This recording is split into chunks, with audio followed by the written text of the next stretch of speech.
तो चलिए आज के इस लेक्चर में हम आगे बात करने वाले कुछ और इंपॉर्टेंट क्वेश्चंस जो कि ऑप्शन गाइनी से नॉर्सेट पॉइंट ऑफ व्यू से बहुत इंपॉर्टेंट है।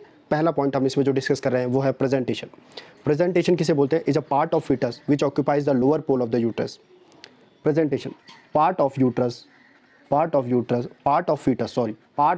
Foetus which occupies lower pole of uterus।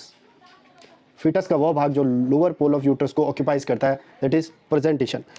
If they ask what is position, then will say position क्या होती है? Relationship of the denominator to the different quadrant of pelvis. Relationship of denominator bony fix point denominator to the different quadrant of pelvis, position, presentation, position, parity। अगर parity वो आपसे पूछे number of past pregnancy gone beyond period of viabilities, past pregnancies कितनी थी जो period of viability को cross कर गई, आप कह सकते हैं number of past pregnancies gone beyond the period of viability, उसे हम कहते हैं पैरिटी। जबकि ग्रेविडा अगर वो हमसे पूछे तो total number of pregnancies a woman had, total number of pregnancy. इसमें बच्चे ध्यान रखिएगा प्रेजेंट प्लस पास्ट सारी आती है ग्रेविडा में। और पैरिटी क्या होता है बच्चे? पीरियड ऑफ वायबिलिटी जो कि अलग अलग बुक में अलग अलग दिया हुआ है, उसको कितनी बार क्रॉस किया है, that is parity. And gravida is the total number of pregnancy, चाहे पैरिटी क्रॉस करी हो चाहे नहीं करी हो, that will comes under gravida.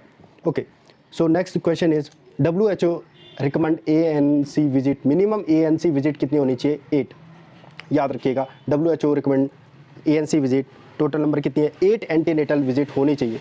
Antenatal visit minimum कितनी होनी चाहिए? 8 होनी चाहिए। नेक्स्ट है ट्रिपल टेस्ट किसके लिए किया जाता है? Triple test done for the detection of Down syndrome, next question triple test perform, triple test कब किया जाता है बच्चे? याद रखिएगा 15 to 18 वीक्स। ठीक है, कई बार बच्चे ये पूछ लिया जाता है कि ट्रिपल टेस्ट में क्या क्या इंक्लूड होता है, तो याद रखना मैटरनल सीरम अल्फा फिटोप्रोटीन हम इसमें इंक्लूड करते हैं, SCG।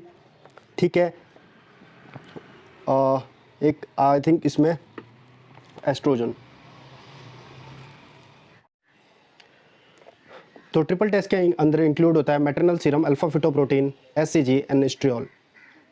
चलिए नेक्स्ट है नॉर्मल लेबर। नॉर्मल लेबर के लिए जो टर्म यूज़ करते हैं यूटोसिया, कई बार पूछ लिया जाता है यूटोसिया, normal labour, dystocia, abnormal labour. Okay, average duration of first stage of labour. First stage of labour का एवरेज ड्यूरेशन आपसे पूछा जाएगा। प्राइमरी ग्रेविडा में 12 आवर्स एंड मल्टी ग्रेविडा में 6 आवर्स। ये क्वेश्चन भी आपसे पूछा जा सकता है। नेक्स्ट आपसे पूछा जा सकता है pacemaker of uterine contraction कहाँ पर सिचुएटेड होता है। अगर वो पूछे कि pacemaker of uterine contraction situated होता है तो आप बताएंगे कहाँ पे सिचुएटेड होता है? आप बताएंगे tubal ostia, situated in tubal ostia. Next है परप्यूरियम। परप्यूरियम क्या होता है? Pelvic organ revert back to the pre pregnant state. Delivery के बाद pelvic organ revert back to pre pregnant state. ठीक है, पीरियड आपसे पूछा जाता है, pelvic organ revert back to pre pregnant state, period आपसे पूछा जाएगा परप्यूरियम का, तो आप बताएंगे आफ्टर डिलीवरी, डिलीवरी के बाद से लेके 6 weeks. Next following delivery, delivery के बाद फंडस कहाँ पर होता है?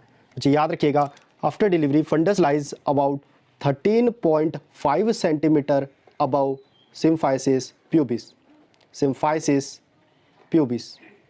13.5 centimetre above symphysis pubis. Next है गैलेक्टोकाइनेटिक हार्मोन। गैलेक्टोकाइनेटिक हार्मोन यानी मिल्क इजेक्शन के लिए जो हार्मोन रिस्पॉन्सिबल होता है, आप बताएंगे ऑक्सीटोसिन। जबकि अगर वो आपसे पूछे गैलेक्टोपोइटिक हार्मोन यानी मिल्क प्रोडक्शन के लिए जो हार्मोन रिस्पॉन्सिबल होता है, आप बताएंगे प्रोलैक्टिन।